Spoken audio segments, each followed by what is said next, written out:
guys, today is mag-harvest tayo ng cherries. Ayan, so start na natin ang pag-harvest. Ayan o, ready na silang pitasin ngayon.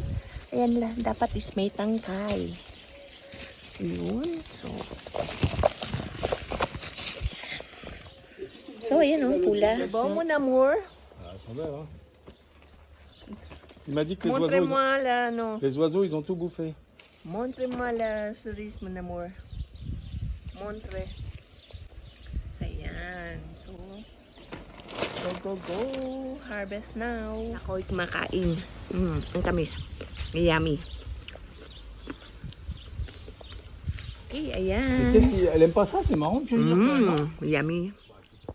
Ayan, makikita nyo, ang lalaki at ang pupula ng mga cherries. Talagang pwede na silang pitasin. O, diba? Ayan, o. Pati husband ko, willing-willing sa pagpitas. O, diba? Ang lalaki kasi ng mga cherries at ang tatamis. Alam niya kasi isa ito sa mga paborito ko. So, ayan, o. Meron namang abot kamay rin. Kaya, nakipitas na rin ako. Ang dami nila. At ang pupula. Ayun, meron pa dun. Kinang pipitasin. Wala akong ititira. O, diba? Talagang aagawan ko ang mga ibon. Ayan, o. Dami. Okay, ayan. Nakadami rin ako. O, diba? May mapupula pang nasa taas. Ayan, marami-rami na rin yung mga nakuha natin.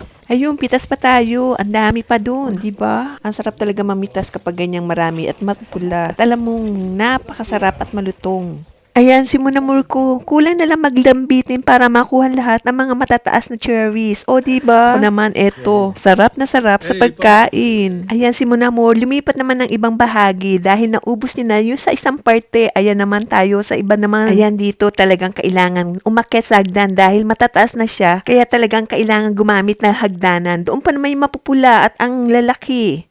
O, diba? Talagang aakyatin mo. So ako muna yung tagahawak at tagaturo kung saan meron malalaki at mga pupulang mga cherries. Kaya ayun ang pinupuntahan ng aking husband. Ayan o, ang dami-dami. Talagang hindi magkandatuto ang aking asawa sa pamimitas. At ako naman, enjoy na enjoy sa pagkain. Ang sarap eh. Ayan, nilalambitinan ko rin yung mga dahon para mababa sa aking husband. O, diba? Ganyan kami magtulungan. At syempre, kapag abot ko, ako naman ang pipitas. At tuloy-tuloy ito sa aking bunganga. O, diba? Ayan, o. Sarap kasi. O, diba? Talagang sawan-sawa ako sa pagkain ng cherries. Okay, ayan na yung ating mga nakolek ng cherries. Yummy! Ayan, marami-rami na rin to. Tama na siguro to. Ayan, pwede na. Okay, tapos na tayo mag-harvest ng cherries. So, hanggang dito na lang po. Ito po si Stella. Bye-bye! Bisu-bisu! Ayan to.